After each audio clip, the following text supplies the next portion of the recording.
Air kehidupan dari Ibu karunia yang kuasa untuk keluarga demi kebaikan semua.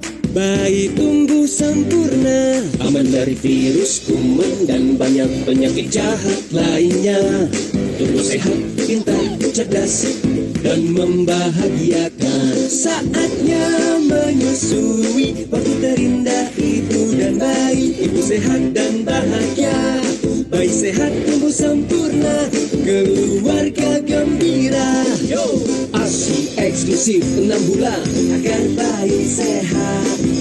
ASI dan makanan pendamping sepanjang 2 tahun lebih untuk anak hebat. ASI tak tergantikan, menyusui diutamakan. ASI tak tergantikan, menyusui diutamakan. Menyusui diutamakan. Terima kasih. Bapak Ibu sekalian, peserta webinar CP2GI, kita lanjutkan dengan sesi berikutnya terkait dengan pengetahuan mutakhir dan praktik baik pemberian ASI, pengalaman dari ruang praktik. Ini akan disampaikan oleh Dr. Elizabeth Yohmi, spesialis anak. Beliau adalah Ketua Satgas ASI PPIDAI, Ikatan Dokter Anak Indonesia. Ibu Dr. Elizabeth Yohmi lulus dari Medical Doctor dari Universitas Indonesia, juga menjadi dokter anak pada tahun 2004. Beliau juga pernah mengikuti fellowship di Pediatric Hemato-Onkologi Universitas Indonesia, merupakan International Board Certified Lactation Consultant, IBCLC. Dan kemudian saat ini beliau adalah Ketua Pokja ASI dan medical staff anak pediatrik di St. Carolus Hospital. Kepada Ibu Elizabeth Yohmi kami persilakan.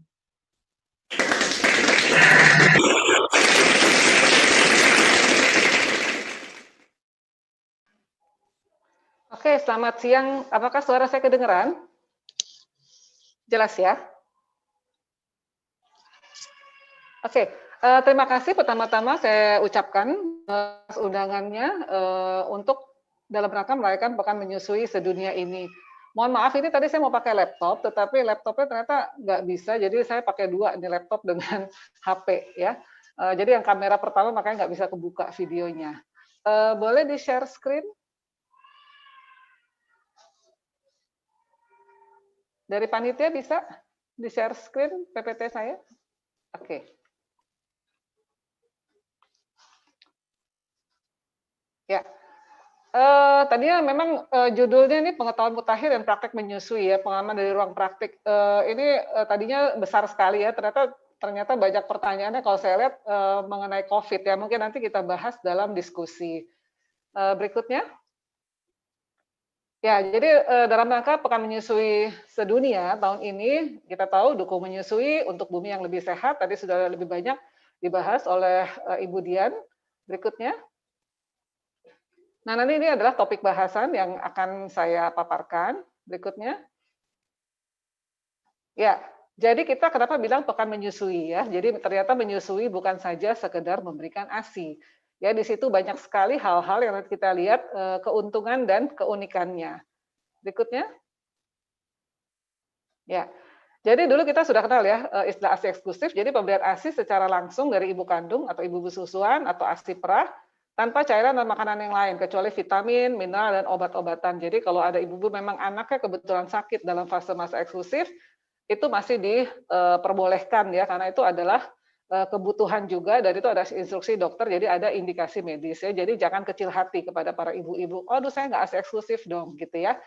Nah, tapi ASI eksklusif ternyata tidak sama dengan menyusui eksklusif. Karena di situ ada respon anatomi, fisiologi, dan efek biopsikoneuroimunologis pada ibu dan bayi, dan terbukti lebih baik. Berikutnya. Nah, jadi ada juga istilah ASI prodominan. Jadi ASI sebagai nutrisi utama, tetapi sudah mulai ditambahkan atau cairan makanan yang lain. Ya, yang ini sebenarnya yang perlu kita hindari. Berikutnya. Nah, rekomendasi pemberian makanan bayi yang benar dari WHO 2003, next slide. Ya, kita sudah tahu ya. Jadi pertama IMD, bayi segera setelah lahir, minimal selama 1 jam. Tadi Ibu Dian juga telah menerangkan kalau 1 jam kurang itu memang masih tinggi, tetapi kalau di atas 1 jam itu dari risk cashless kita masih rendah ya, belum mencapai di atas 50%. Kemudian dilanjutkan dengan ASI saja sampai 6 bulan dan mulai makanan pendamping diberikan secara adekuat mulai 6 bulan dan ASI diteruskan sampai 2 tahun atau lebih. Next. Nah, ternyata pertanyaan mengapa sih harus ASI? Ya, ini dia ya. ASI diciptakan khusus untuk bayi manusia dan komposisinya berubah setiap saat sesuai dengan kebutuhan. Nanti kita lihat dan itu tadi mengandung faktor-faktor kekebalan tubuh yang tidak bisa dan tidak mungkin dibuat oleh pabrik manapun. Ya, walaupun susu formula dengan harga yang mahal sekalipun dia tidak bisa menambahkan faktor kekebalan tubuh ini. Berikutnya.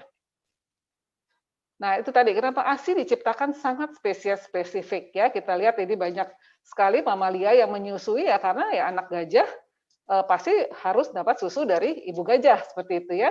Nah, maka konotasinya bahwa anak manusia harus mendapat ASI dari ibunya. Ini ada perbandingan sedikit saja bagaimana kadar protein waktu berat badan menjadi 2 kali berat lahir, kadar laktosa dan berat otak ya. Yang saya merahkan warna merah adalah manusia. Kita lihat kadar proteinnya sangat rendah. Ya, karena kita beda misalnya dengan sapi, ya proteinnya pasti tinggi, ya makanya kebanyakan kalau ada beberapa anak mendapatkan susu sapi suka alergi karena memang protein kita tidak perlu besar, hanya 0,9%. Oke, karena fungsi ginjal, apalagi bayi baru lahir masih kurang sempurna, dia tidak memerlukan protein yang tinggi, malah itu akan menjadi beban buat ginjal. Dan pada waktu umur 6 bulan atau 180 hari sudah mencapai 2 kali berat lahir. Ini kita rata-rata untuk berat lahir normal sekitar 3 kilo. Kadar laktosa kita lihat sangat tinggi dibandingkan mamalia yang lain. Dan akibatnya apa? Berat otak kita, ya, berat otak anak kita itu adalah tinggi. Ya, jadi 1.300 dan kita lihatlah berat otak seperti tikus, binatang mamalia seperti sapi itu rendah. Dan inilah dengan mengapa kita dengan memberikan ASI dengan laktosa yang tinggi, maka pertumbuhan otak salah satunya menjadi lebih baik. Berikutnya. Nah, ini yang mungkin sudah kita lihat adalah 1.000 hari pertama kenapa kita gembar-gemborkan. Karena kita tahu salah satu adalah pertumbuhan otak, ya. Pertama sebelum lahir, ya dalam janin itu ya 9 bulan anak kita sudah tumbuh. Tetapi kita lihat sampai 1 tahun pertama itu pertumbuhannya sangat pesat sekali, ya. Kalau kita ukur dalam praktek kita sehari-hari, lingkar kepala adalah salah satu indikator. Ya, lingkar kepala bayi baru lahir itu sekitar 33, 34, 35 cm. Tetapi pada usia 6 bulan itu menambahnya tuh sampai 10 cm. Ya, jadi itu bisa kita lihat bahwa otak itu berkembang dengan pesat. Ya, jadi kita harapkan bayi-bayi yang mendapat ASI otaknya akan tumbuh dengan baik ya. Dan kita lihat terus meningkat sampai 2 tahun dan kemudian mulai melandai dan setelah 5 tahun pertumbuhan otak itu sangat-sangat melandai. Sehingga disinilah penting sekali kita mendapatkan nutrisi yang bergizi, terutama ASI karena kandungan AA, DHA, asam lemak esensialnya sangat baik dan mudah sekali diserap oleh tubuh. Berikutnya. Nah, tadi komposisinya berubah-ubah setiap saat. Kita tahu dari awal bayi baru lahir itu mendapatkan kolostrum. Kolostrum itu adalah ASI yang pertama kali keluar, warnanya kadang ada yang bening, kadang ada yang kuning, kental seperti itu. Dan kemudian berubah menjadi ASI transisi, biasanya kolostrum sampai sekitar seminggu pertama, kemudian dilanjutkan dengan ASI transisi, dan baru kemudian setelah 2 minggu mendapatkan ASI yang matang. Ya, kita lihat itu kadar laktosanya tinggi, ya, kadar proteinnya tidak terlalu tinggi. Ya, berikutnya. Ada lagi kalau kita lihat ini namanya ASI awal dan ASI akhir. Ya, kita suka baca namanya fore milk dan hind milk. Ya, apa itu fore milk? Fore milk itu biasanya adalah cairannya bening, ya, gitu lebih banyak cairannya. Dan hind milk itu adalah ASI akhir, sehingga pada waktu awal menyusu itu banyak fore milk. Tetapi mengapa sekarang kita tidak menganjurkan menyusu itu pindah-pindah payudara, tetapi satu payudara sampai selesai supaya bayi kita mendapatkan ASI awal yang kaya protein, laktosa, dan cairan, dan sampai ASI akhir yang mengandung kadar lemak. Kita lihat lemaknya makin lama, kalau hind milk itu semakin tebal, inilah yang membuat bayi itu menjadi kenyang dan bisa tidur dengan pules. Berikutnya. Nah, kita lihat juga salah satu penyebab kematian balita. Di negara yang sedang berkembang, kita lihat pneumonia oke, diare, tetapi lihat, karena masalah gizi itu mencapai 53%. Jadi ini adalah porsi yang paling besar dan ini adalah menjadi target kita. Berikutnya. Nah, jadi praktek pemberian makan bayi yang mana yang berkontribusi pada kematian? Adalah pemberian ASI eksklusif yang kurang dari 4 bulan, kemudian pemberian makanan pendamping ASI, ya, MPASI-nya terlalu dini, ya. MPASI yang diberikan tidak memenuhi kebutuhan zat gizi, baik secara kualitas maupun kuantitas, serta tidak higienis. Kenapa dibilang ASI eksklusif kurang 4 bulan? Ya, jadi 4 bulan ini benar-benar tidak boleh ada tawar-menawar sebenarnya. 4 sampai 6 bulan itu sekarang memang sudah diperpanjang oleh WHO menjadi 6 bulan karena masih juga 2 bulan di situ sampai 4 sampai 6 bulan itu maturitas daripada usus itu masih belum terlalu baik sehingga makanya dianjurkan sampai 6 bulan supaya benar-benar sel-sel di usus kita itu bisa berkembang dengan sempurna sehingga pada saatnya menerima makanan pendamping ASI itu usus kita sudah siap menerima makanan asing dan tidak timbul reaksi alergi dan sebagainya. Berikutnya. Nah, sekarang kita pun harus menilai kecukupan ASI. Ya, bagaimana? Hari-hari pertama biasanya kencingnya memang masih belum terlalu banyak. Tetapi makin hari kita patokan di atas sudah 96 jam atau 4 hari ke atas, itu kencingnya harus banyak, sekitar 6 sampai 8 kali per hari.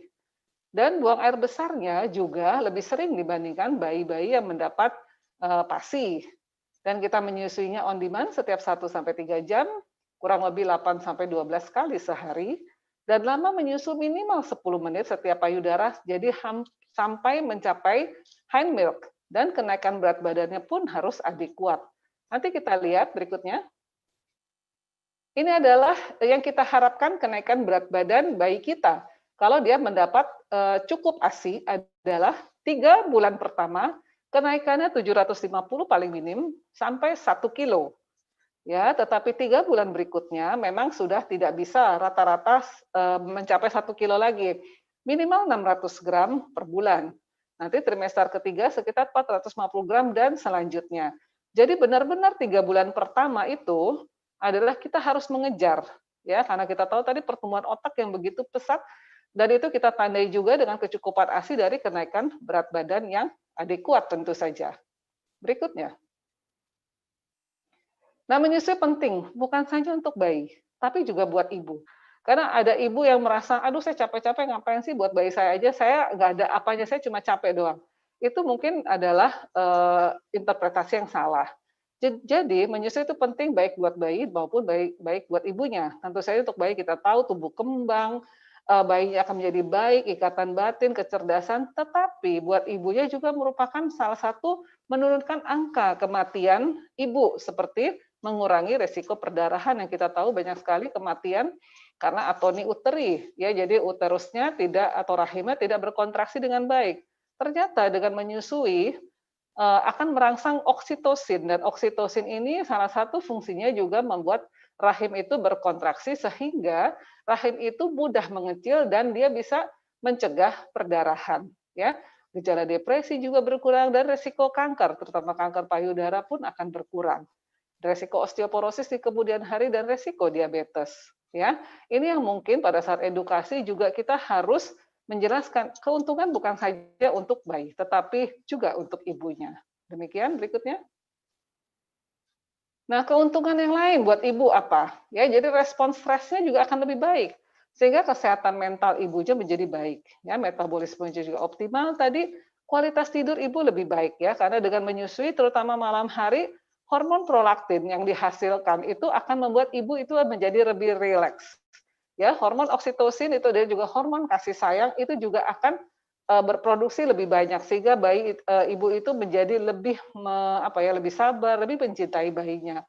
Dan yang satu lagi ada yang disebut HAMLET, yaitu human alpha lactalbumin made lethal to tumor cells, ya. Itu adalah suatu zat di dalam ASI yang dapat membunuh sel tumor, ya, melalui proses apoptosis, ya, sehingga menghambat kurang lebih ada penelitian 40 jenis sel kanker, sehingga diharapkan semakin ibu lama menyusu, maka ibu mempunyai zat untuk mencegah kanker ini akan lebih baik, ya. Berikutnya. Nah, mengapa bayi suka menyusu? Sekali lagi ya, kok bayinya tuh seneng banget? Itu karena haus dan lapar akan hilang seketika. Jadi responnya kalau bayi itu lapar, bayi itu minta, itu langsung bisa segera direspon. Kalau kita harus meres lagi atau harus menyediakan pengganti ASI itu, kita butuh waktu lama. Jadi kita belum bisa merespon seketika. Sedangkan rasa lapar dan haus bayi itu harus direspon dengan cepat. Ya, tentu saja ASI itu enak, hangat, dengan gizi yang terjamin tadi. Badan bayi juga jadi lebih sehat dan kuat dan tentu saja lebih imun. Dan satu lagi, biasanya bayi yang disusui ibunya dan sering dilakukan ikatan bonding itu merasa selalu dicintai dan bikin bahagia, dan bayinya lebih banyak senyum ya, jadi tidak mudah rewel gitu ya. Jadi kalau saya di tempat praktek hari-hari, kalau saya lihat bayinya itu cenderung apa ya, emosional gitu ya. Pasti kalau saya tanya, oh ya, oh ini nggak ASI gitu ya. Jadi kalau bayi ASI itu rata-rata itu lebih lebih itu, lebih merasa dicintai, jadi lebih banyak senyum, ya nggak gampang rewel, ya. Karena tadi dia adalah manfaat dari bio, psiko, neuroimunologis yang dia dapat. Berikutnya. Dan sudah ada penelitiannya, long term study ya, bahwa anak-anak yang sampai umur 14 tahun waktu itu diteliti, untuk apa ya, efek mental yang negatif itu jauh berkurang untuk anak-anak yang disusui oleh ibunya.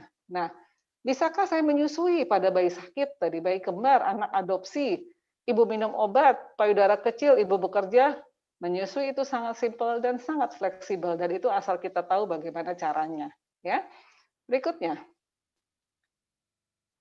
Nah, ternyata pada kenyataannya, ini ada 4 ibu, ya. Ternyata 3 yang warna orange itu sangat ingin menyusui bayinya. Ya, jadi pasti ada satu dua ibu tuh yang kadang-kadang males gitu ya, belum tahu pentingnya itu karena jadi kalau kita istilahnya itu sebenarnya nggak ada ibu yang salah. Yang ada adalah ibu yang tidak mengerti. Karena apa? Dia belum mendapat informasi dan edukasi yang memadai. Ya. Nah, ternyata 2 dari 3 ibu itu menyusui mengalami kesulitan. Akibatnya apa? Dari 4 ibu ini ternyata hanya 1 yang berhasil menyusui dengan baik.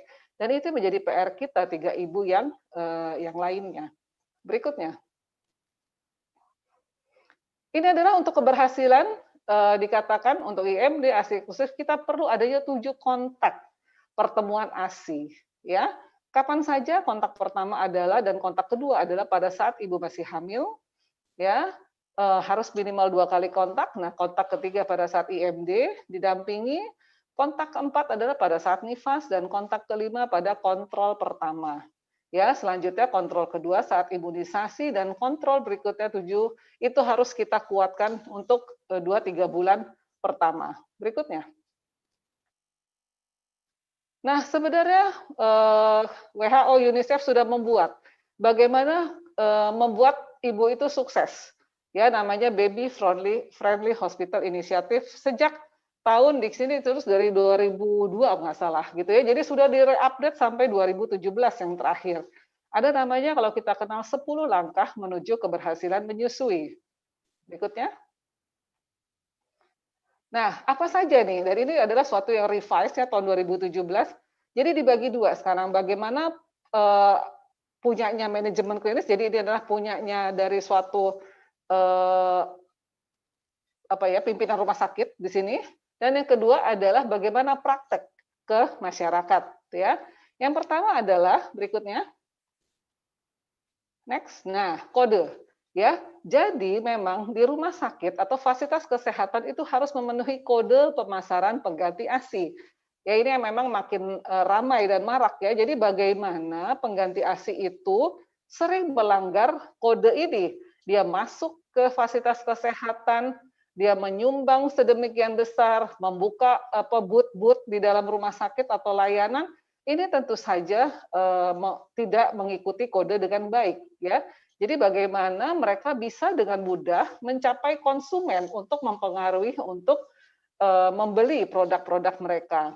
Yang kedua memang harus ada kebijakan yang tertulis bagaimana rumah sakit itu mendukung menyusui dan dikomunikasikan kepada dokter, perawat, bidan, dan seluruh staf di rumah sakit. Berikutnya. Dan rumah sakit juga harus mempunyai sistem yang baik ya. Jadi tidak mungkin dokter mengamati 24 jam, harus ada harus ada dukungan dari semua staf. Ya, jadi kalau dokternya visit sore, pagi itu bidan perawatnya itu sudah harus bisa bagaimana membimbing ibu itu untuk menyusui. Berikutnya lagi. Next saja. Oke, nah kompetensi staf. Kompetensi staf itu adalah masuk dari kebijakan dari rumah sakit tersebut. Dan yang berikutnya adalah praktek klinis utama ya. Next slide terus. Yaitu bagaimana pentingnya next. Ya tadi antenatal, konseling antenatal ya, IMD berikutnya. Nah, itu bimbingan menyusui, tidak memberikan apapun selain ASI, melakukan rawat gabung. Kita harus memberikan edukasi bagaimana mengenal tanda lapar, dan berikutnya bagaimana kita mempunyai akses. Ya, kalau ada kesulitan menyusui di lapangan. Tadi satu lagi resiko DOT dan PASI dini itu pun harus kita antisipasi. Berikutnya.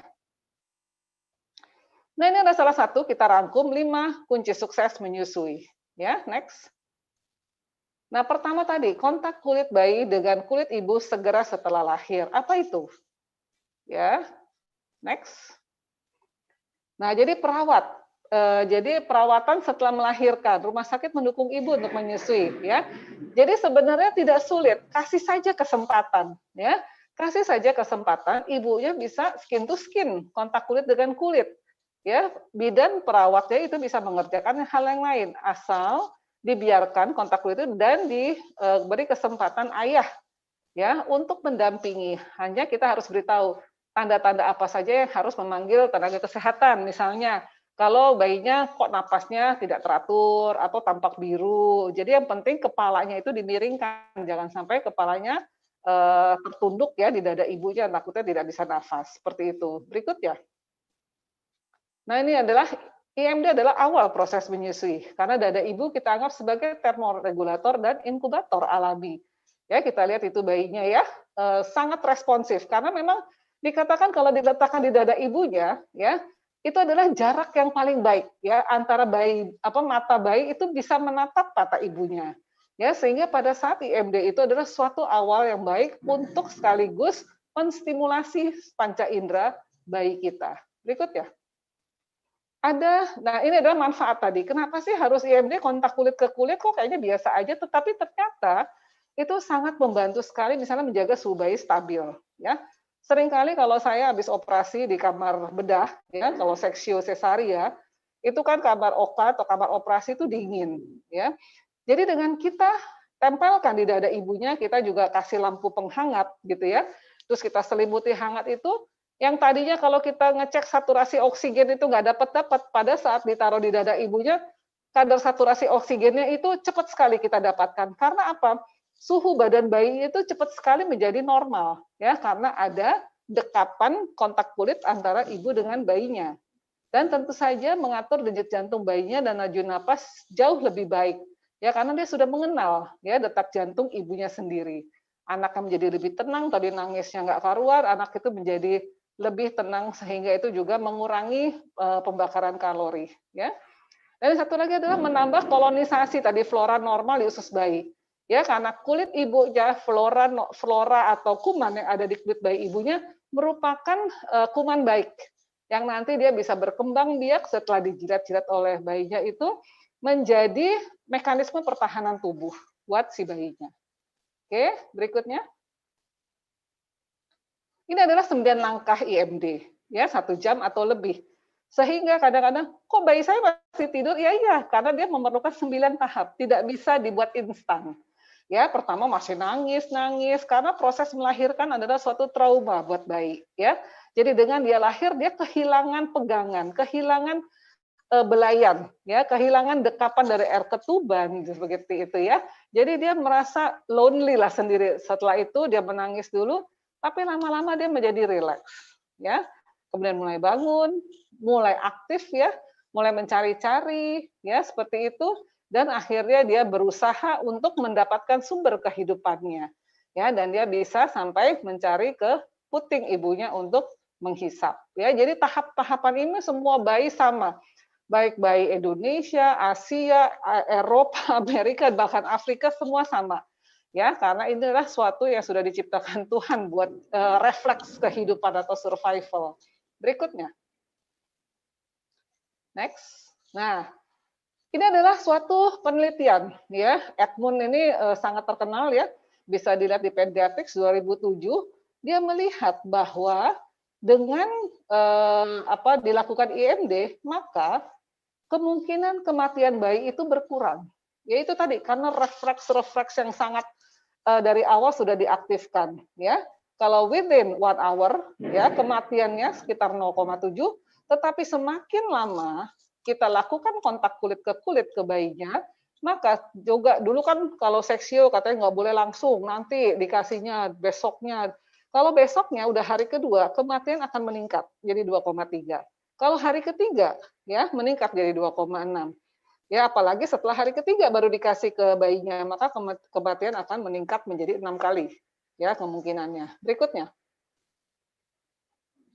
Ya, jadi pada bayi sakit. Nah, bagaimana kalau bayi saya sakit, bayi saya kecil, prematur? Ada lagi namanya perawatan metode kanguru. Ya, dapat dimulai sesegera mungkin setelah bayi dalam kondisi stabil. Bahkan dalam pakai selang oksigen pun kita tetap bisa melakukan. Yang penting tidak dalam keadaan masih darurat. Berikutnya. Nah, nilai kedua adalah rawat gabung lahir. Ya, next. Nah, ini rawat gabung adalah merawat ibu dan bayi dalam ruangan yang sama sepanjang hari. Memastikan walaupun bayi sakit pun harus bisa dirawat dekat dengan ibunya. Ya, makanya di rumah sakit kami itu ada ruang untuk ibu menemani bayinya. Ya, jadi sampai bayinya pulang seperti itu. Ya, berikutnya. Nah, manfaatnya apa sih gitu ya? Ini kadang-kadang kalau ibunya tidak kita berikan edukasi pada waktu saat antenatal, dia merasa seperti ini, kok saya sudah capek, saya sudah bayar, kenapa saya harus capek mengurus bayi saya sendiri? Ya, karena dia tidak tahu manfaatnya. Kalau dari awal dia diberitahu bahwa manfaat rawat gabung A, B, C, D, dan pasti tidak mau bayinya dibawa oleh perawatnya, gitu ya. Jadi di sini ibu dapat mengenali tanda-tanda lapar yang nanti kita lihat. Ibu dapat belajar merespon dan merawat bayinya. Jadi bebas menyusui anytime, nggak perlu pencet-pencet bel, panggil suster. Apalagi kalau susternya sibuk, lagi ada yang emergency, ya dia bisa menyusui anytime sekehendak bayinya. Bayi tidur lebih nyenyak, ya. Apalagi kalau di samping ibunya. Sekarang kita sudah tidak rooming in, malah kita bedding in, ya. Jadi benar-benar satu bed sama ibunya, ya. Dan daya tahan bayi lebih kuat. Mengapa? Karena dia selalu 24 jam di samping ibunya, ya. Kuman ibunya adalah kuman yang baik buat bayinya. Kalau dia di ruang atau di kamar bayi, dia berhadapan dengan bayi-bayi lain, berhadapan dengan banyak perawat seperti itu, ya. Jadi resiko malah, apalagi kalau ada yang besuk dan sebagainya, ya. Tetapi kalau di samping ibunya, ibu bisa memprotek bayinya sendiri. Berikutnya. Nah, ini manfaatnya menyusui semau bayi, ya. Jadi itu akan merespon sekali tadi biopsikoneuroimunologisnya. Ya, jadi menjamin juga pengosongan payudara sehingga akan meningkatkan nanti pasokan atau produksi ASI. Dan buat ibu itu yang paling penting adalah mencegah jangan sampai payudara bengkak. Ya, katanya lebih mending sakit gigi daripada sakit payudara bengkak. Itu luar biasa sekali, ya. Dan mengurangi tangisan bayi sehingga akibatnya apa? Mengurangi suplementasi yang tak perlu dan juga mengurangi kehilangan berat badan bayi, ya. Berikutnya. Nah, ini tadi mengenal tanda lapar bayi, ya. Orang selalu mengatakan bahwa lapar bayi itu kalau sudah menangis tidak. Jadi tahap awal kita lihat bayinya sudah mulai godek ke kiri ke kanan, buka mulutnya, ya. Nah, tahap lanjut dia sudah mulai lebih responnya lebih kelihatan. Nah, tahap akhir kita lihat sudah gemes dia, tangannya sudah mengepal, ya, dan terakhir dia baru menangis. Makanya sebenarnya dalam merawat bayi itu sarung tangan itu tidak terlalu diperlukan, ya. Karena dengan memakai sarung tangan kita tidak bisa melihat respon bayi. Ya, karena kita bisa merespon bayi kalau kita lihat bayi itu menggenggam atau mengepal tangannya. Nanti kalau dia sudah minum kenyang, dia akan membuka kepalan tangannya dan dia membuka tangannya, artinya dia sudah terpuaskan. Berikutnya. Nah, ini mengenai ASI cukup untuk hari-hari pertama. Kita tidak perlu membutuhkan cairan yang banyak untuk hari-hari pertama, karena lambung bayi pun masih ukurannya kecil. Ya, tadi kita katakan untuk hari-hari pertama buang air kecilnya juga masih sedikit ya. Kita katakan rule-nya 1 2 3. Hari pertama sampai hari kedua ya kencingnya 1 sampai 2 kali. Hari ketiga sampai kelima seperti itu. Tetapi nanti udah hari di atas hari kelima itu kencingnya sudah semakin banyak karena produksi ASI-nya pun sudah semakin banyak. Ya, dan kita lihat penurunan berat badan pasti terjadi di semua bayi.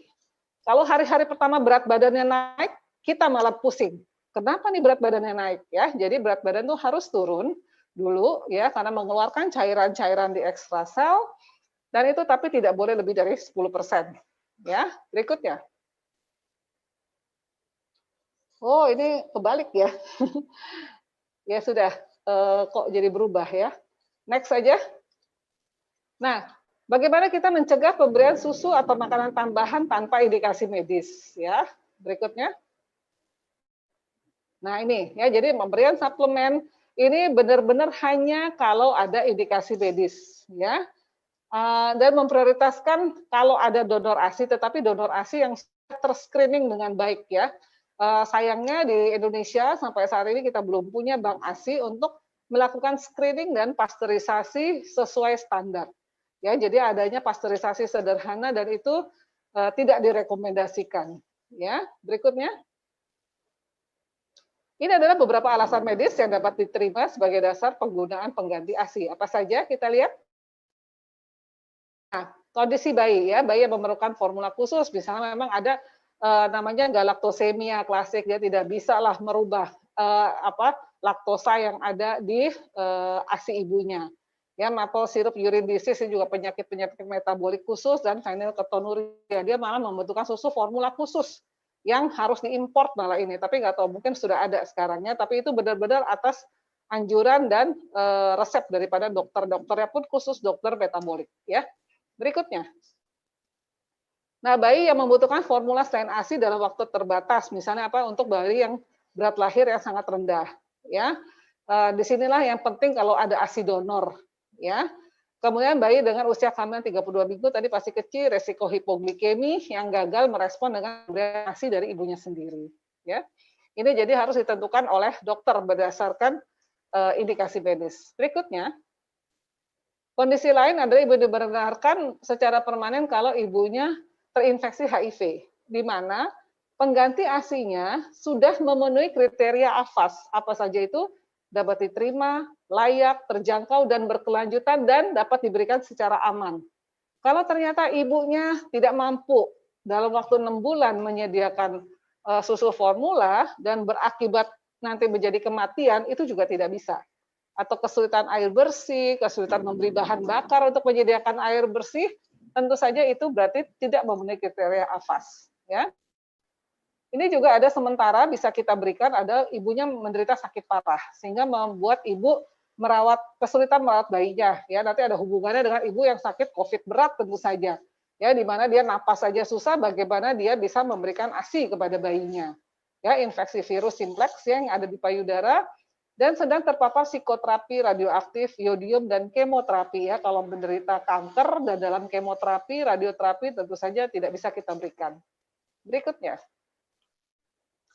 Nah, kondisi ibu yang bisa dibenarkan ya. Misalnya ada mastitis, itu justru harus menyusu lebih sering. Abses ya, hepatitis B, C, dan TBC. Tapi ada nanti guidelines-nya. Berikutnya.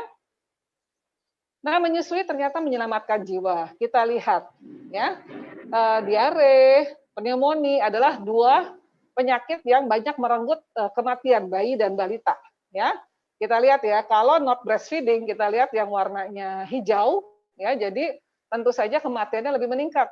Ya, kalau parsial dia menyusui tapi pakai susu formula juga, kematiannya pasti lebih tinggi dengan yang diberikan terutama ASI, apalagi yang ASI eksklusif tentu saja. Ya. Berikutnya. Nah ini, hindari penggunaan botol dot ada empeng. Apa saja? Berikutnya. Nah ini kenapa? Ternyata itu mengganggu transfer ASI sebesar 58%. Ya, karena memang kita sudah melihat dalam praktek sehari-hari, bayi yang sudah mendapatkan dot atau empeng, ya, itu mengubah pola menghisap. Ya, jadi bayinya itu mulutnya cenderung mencucu, ya, karena dot itu panjang, ya, bukan membuka mulutnya lebar. ya, sehingga akibatnya apa? Pada saat nempel ke payudara atau ke puting ibunya, seperti menghisap pada sedotan atau dot, sehingga tidak bisa membuka mulutnya lebar dan tidak bisa mencakup sebagian besar areola, sehingga pengosongan ASI-nya pun berkurang. Sehingga akibatnya apa? Tentu saja produksi ASI ibunya pun akan lama-lama menjadi berkurang. Berikutnya. Nah ini tadi ya, jadi rumah sakit mendukung ibu untuk tidak menggunakan botol atau empeng. Ya, berikutnya. Dan yang kelima adalah cari bantuan praktis atau bimbingan menyusui. Ya, tadi sudah dikatakan Ibu Dian, ada konselor-konselor laktasi, kita minta untuk melakukan dukungan bimbingan menyusui, ya. Memeriksa apakah posisi dan pelekatannya sudah baik. Ya, memberikan bantuan praktis kalau ibunya mengalami kesulitan. Ya, oke, berikutnya. Nah, masa kritis kita adalah di 0-72 jam pertama, disitulah kita harus membuat ibu itu settle, ya, membuat ibu itu percaya diri. Ya, itu 2-3 hari pertama di rumah sakit tentu saja, ya. Di sini dikatakan dalam penelitian ya. Jadi kalau kita bisa mengajarkan ibu, ya, dan membuat ibu itu percaya diri untuk tepat, maka sehingga kita lihat kenaikan berat badan bayinya itu atau produksi ASI ibunya akan semakin banyak, gitu ya. Tetapi kalau menyusunya tidak optimal, suboptimal, kita lihat produksi ASI ibunya pun tidak akan meningkat dengan baik, ya. Berikut ya. Nah ini adalah mungkin sudah banyak ibu-ibu ketahui ya bagaimana posisi menyusui yang tepat ya. Ibu dalam kondisi nyaman, duduk, bisa rebahan, berbaring. Yang intinya adalah bayinya dipeluk dekat dengan ibunya, ya. Kita sebut chest to chest, ya. Jadi dada ketemu dada, ya. Lengan ibu menyangga bahu dan tubuh bayi dan bayi menghadap ke payudara, ya. Jadi membentuk garis lurus. Kita lihat ibunya pun akan sangat nyaman, ya. Duduknya harus nyaman. Berikutnya, ya ini macam-macam posisi ya. Kita sebut ada cradle, cross cradle, football, ya, lying side, ya. Yang terakhir adalah reclining atau laid back position, itu juga sekarang ini menjadi alternatif yang baik ya, terutama untuk bayi-bayi yang sudah bingung puting, ya, yang sudah pakai dot. Teknik ini sangat membantu sekali, ya. Seperti IMD soalnya ya, jadi bayinya ditelungkupkan di dada ibunya. Berikutnya. Nah, salah satu lagi adalah setelah posisi menggendong yang tepat adalah bagaimana memasukkan puting atau payudara ke dalam mulutnya. Ya, jadi mulut tadi harus berbuka lebar sehingga sebagian besar areola masuk ke dalam mulut bayi. Ya, kita lihat perhatikan mulutnya terbuka lebar atau tidak, ya. Bibir bawahnya gimana? Kalau bibir bawahnya tertekuk ke dalam, kita harus putar keluar. Ya, jadi dengan menekan dagunya ke bawah sehingga bibirnya akan terbuka lebar, ya. Kemudian dagunya menyentuh payudara. Nanti akibatnya pada waktu dia menghisap, kita lihat pipinya menggembung dan terdengar hisapan yang lambat dan dalam, dan kita mendengar ada suara ASI yang tertelan, ya, seperti orang minum air, ya. Berikutnya.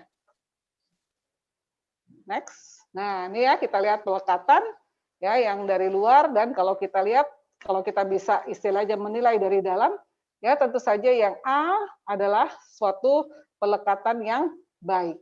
Ya, di mana mulut bayi kita lihat terbuka lebar, ya, wajah bayi menghadap ke payudara, dan kita lihat bayinya itu menyusunya itu agak sedikit menengadah, ya, jadi palanya tidak menunduk, ya, sehingga saluran pernapasan dan saluran itunya dia bisa masuk dengan lancar, ya. Bandingkan dengan yang C dan D, ya. Kita lihat inilah mulutnya seperti mengempeng, ya, menghisap hanya pada puting. Kita lihat areolanya masih tersisa banyak di luar mulut bayi, ya, dan kalau kita bisa lihat ke dalam, lihat saluran ASI-nya masih banyak di payudara, ya, bukan di dalam mulut bayi, sehingga tentu saja bayi mendapat ASI yang sedikit karena di ujung-ujungnya saja. Dan ini menyebabkan puting itu menjadi nyeri dan lecet, ya, karena tadi pelekatannya yang tidak baik. Berikutnya. Nah, jadi kesimpulan untuk sukses menyusui, ya. Dari kehamilan, tidak ada yang lain, ya. Jadi usia kehamilan dari awal sudah mencari informasi ibu-ibu, ya. Jadi ibu-ibu bukan hanya mencari dokter atau bidan yang baik, tetapi harus mencari informasi, ya, tentang keuntungan pemberian ASI eksklusif dan keinginan untuk menyusui, ya. pilih tentu saja fasilitas kesehatan yang di mana tenaga kesehatan menjamin kemudahan proses menyusui tersebut. Ya, di mana di usia kehamilan nanti trimester ketiga sudah mencari ya untuk persiapan konseling laktasi ya minimal 2 kali ya trimester 2 akhir dan trimester ketiga. Nah pada saat persalinan minta IMD ya jadi jangan sungkan-sungkan minta dok saya minta IMD, Bu Bidan saya minta IMD dong bayi saya seperti itu ya minta rawat gabung ya belajar mengenali tanda-tanda lapar bayi. Belajar melakukan posisi dan pelekatan yang baik, dan mulai belajar memerah ASI 6-24 jam pasca persalinan. Ya, hanya belajar saja. Kalau ternyata bisa menyusui langsung, perlu dipakai. Itu maksudnya apa? Supaya jika ada sesuatu nanti, ya dibutuhkan ibu memerah, ibu sudah mempunyai keterampilan itu di rumah. Ya, jadi tidak bingung lagi. Nah, pasca persalinan apa? Tentu saja pemantauan berkala.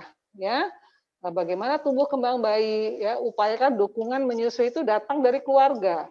Kalau ternyata ada gesekan, ada ketidaksepakatan, sepahaman antara suami atau nenek, kakek, oma, opa dan sebagainya, datang bawa mereka supaya mendapatkan konseling bersama-sama untuk mendapatkan kesepakatan untuk bisa mendukung ibu itu menyusui. Ya, berikutnya, next. Nah, jadi sebagai kesimpulannya. Dukungan fasilitas kesehatan dan tenaga kesehatan sangat besar dalam membantu ayah ibu agar sukses menyusui. Konseling laktasi merupakan langkah awal di saat kondisi ayah ibu itu masih prima untuk menerima informasi yang dilanjutkan dengan 5 kunci sukses lainnya. Kerjasama dengan dokter kandungan ya sangat dibutuhkan untuk mempromosikan ASI dan menganjurkan ibu ikut kelas laktasi ini. Kompetensi di bidang laktasi sebaiknya dimiliki oleh tenaga kesehatan, terutama dokter perawat di bagian maternitas. Oke, selanjutnya. Oke, sekian. Terima kasih. Mudah-mudahan berguna buat kita semua. Terima kasih banyak, Dr. Elizabeth Yohni. Mohon tepuk tangannya. Oke.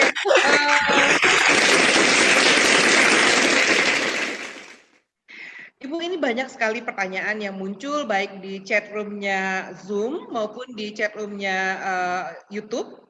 Ini ternyata kita sedang mengalami hujan deras di mana-mana, jadi banyak yang sinyalnya langsung tidak baik ya, bermasalah. Jadi banyak yang pindah ke chat yang ada di YouTube. Mungkin untuk mengawali sesi pertanyaan, Bu, ini juga tadi sudah ditanyakan dari awal terkait dengan praktik menyusui di masa COVID, Bu. Ini gimana sih? Ini ada misalnya dari dari Ibu Luciana Gloria dari Medan, bagaimana meningkatkan kemauan menyusui, ini ada karena masalah COVID. Bagaimana juga cara agar bayi disusui tidak terpapar COVID. Ini juga ada pertanyaan tentang bagaimana memberikan IMD pada ibu yang baru melahirkan yang positif COVID. Mungkin boleh sedikit sharing, Bu. Ini bagaimana praktek yang baik dengan kondisi COVID sekarang, Bu? Ya, sebenarnya kalau rekomendasi global ya dari WHO, UNICEF ya, itu memang ASI tetap tidak boleh ditunda gitu ya. Jadi harus diberikan. Kemudian lagi IMD ya. Jadi dulu American Academy of Pediatrics itu malah agak melarang, agak keras ya. Jadi menunda IMD dan sebagainya. Sekarang rekomendasi barunya malah ternyata karena sudah ya sebenarnya kita mengerti ya masalah COVID ini ilmunya kita lagi belajar ya, kita lagi belajar, kemudian penelitian ini lagi berlangsung ya. Memang sampai saat ini transmisi vertikal dari ibu ke bayinya itu belum terbukti. Dan yang kedua, bagaimana ASI, apakah ada virus di dalam ASI gitu ya pada saat ASI perah.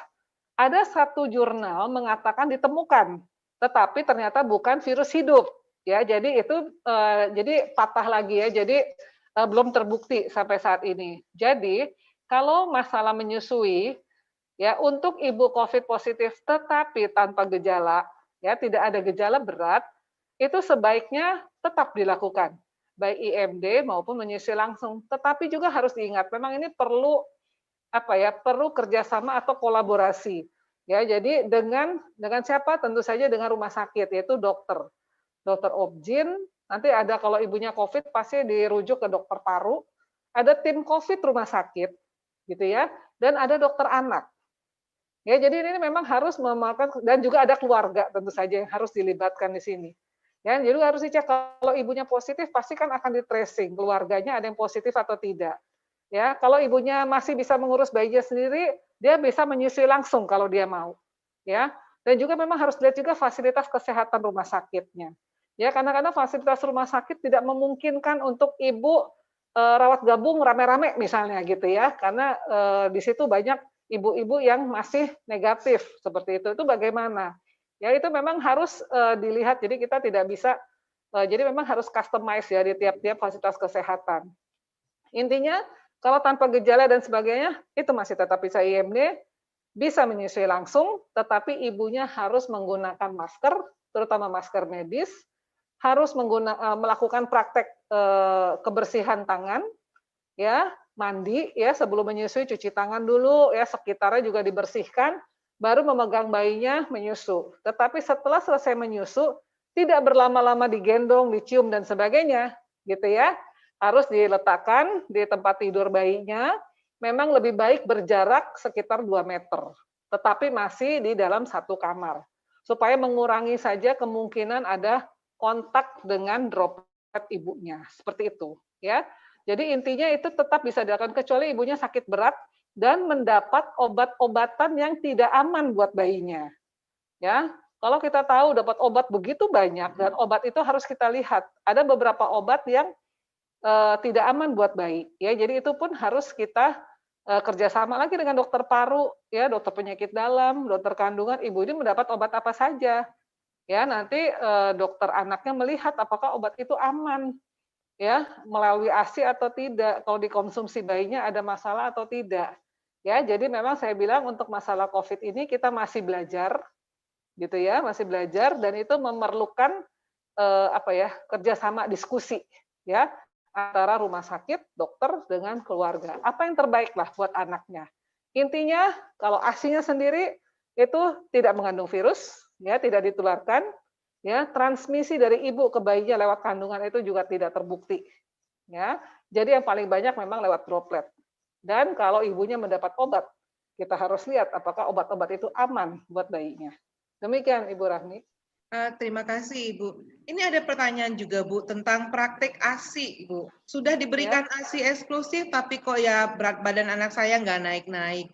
Ini kenapa sih? Terus juga ada pertanyaan juga, kalau ibu dengan HBsAg itu boleh nggak sih menyusui?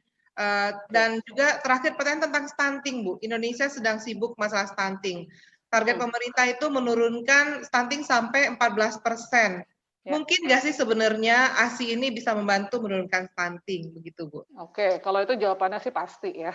Tetapi ASI itu kan kita berikan eksklusif tanpa apa-apa itu 6 bulan. Oke, tapi selama 6 bulan itu kan ibu itu harus tetap kontrol ya, kontrol imunisasi, kontrol berat badan, tinggi badan, lingkar kepala. Itu harus dipantau dan diplot ke kurva pertumbuhan berat badan. Kita sudah punya buku KIA, di situ ada ya. Intinya kita harus menulis di situ. Tadi, kok berat badan anak saya nggak bagus?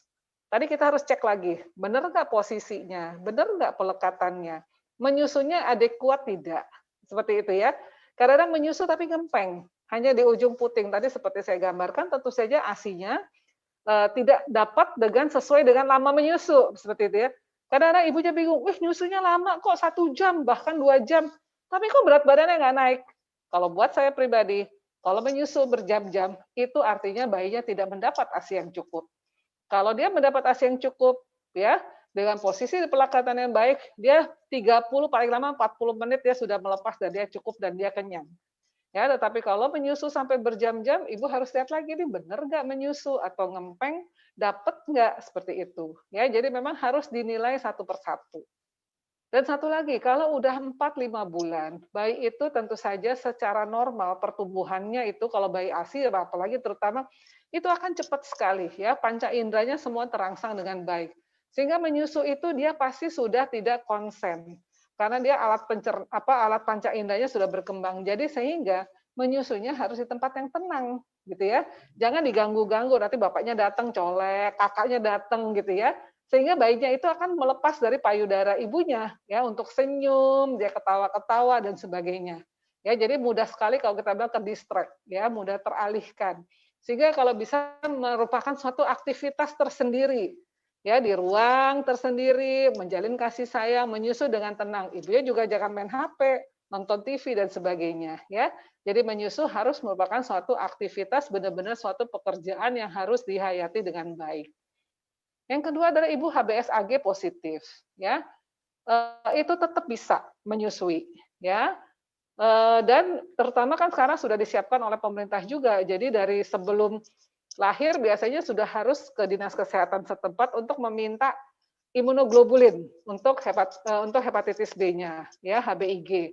Ya, jadi bayinya disuntik ya dalam 12 jam itu disuntik HBIG dan langsung diberikan vaksinasi sehingga bayinya itu terproteksi dengan baik. Jadi masalah ASI-nya yang penting jangan sampai putingnya lecet-lecet berdarah seperti itu ya.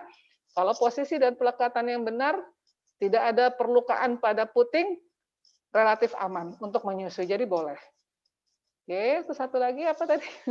Oke, Ibu nggak apa-apa, terima kasih banyak. Ini sebenarnya masih banyak pertanyaan-pertanyaan lagi. Nanti boleh ya kami kompilasi, kemudian nanti akan kita minta bantu Ibu untuk jawab.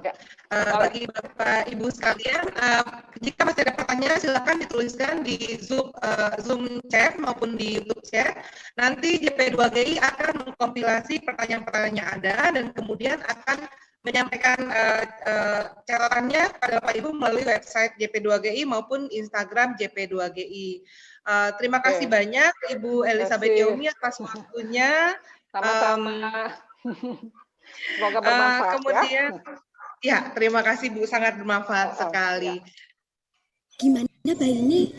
Baik, tapi susu kardusnya Wow, serba salah sih. Kalau nggak ditambah susu kardus ntar gimana? kasih hanya ASI saja cukup. Mas, Ya, lagi ngobrolin ASI nih. Yuk bantu jelasin. awalnya mantu saya butuh waktu. Tapi kalau telaten, makin sering nyusuin, makin banyak keluarnya. Ini malah bikin ASI mampet. Nggak baik untuk ASI. Walah, Pak. Ternyata kita kemakan rumah sembarangan. Salah benerin. ASI saja cukup, tambah yang lain malah bikin mampet. Tadi ada sedikit video, ternyata masalah ASI itu kita banyak sekali rumor-rumor, stigma-stigma di masyarakat. Tadi Ibu Yaumi sedikit menjelaskan tentang praktik ASI yang ada di rumah sakit. Ini juga Bapak Ibu sekalian di sini banyak sekali yang bekerja di puskesmas dan juga di masyarakat. Mungkin kita bisa share sedikit pengalaman dari puskesmas melakukan kegiatan ASI. Silakan videonya diputar.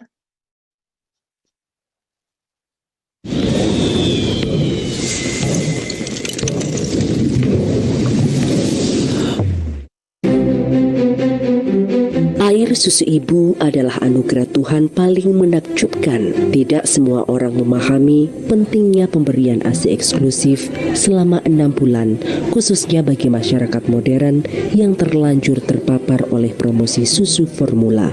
Ironis, namun ironi itu tidak berlaku bagi puskesmas Pamotan. Kami ditunjuk oleh Dinas Kesehatan untuk diintervensi oleh Project Baduta oleh Save the Children. Dengan intervensi ini kita banyak keuntungan sekali. Yang pertama, tenaga kesehatan kita dilatih menjadi konselor ASI.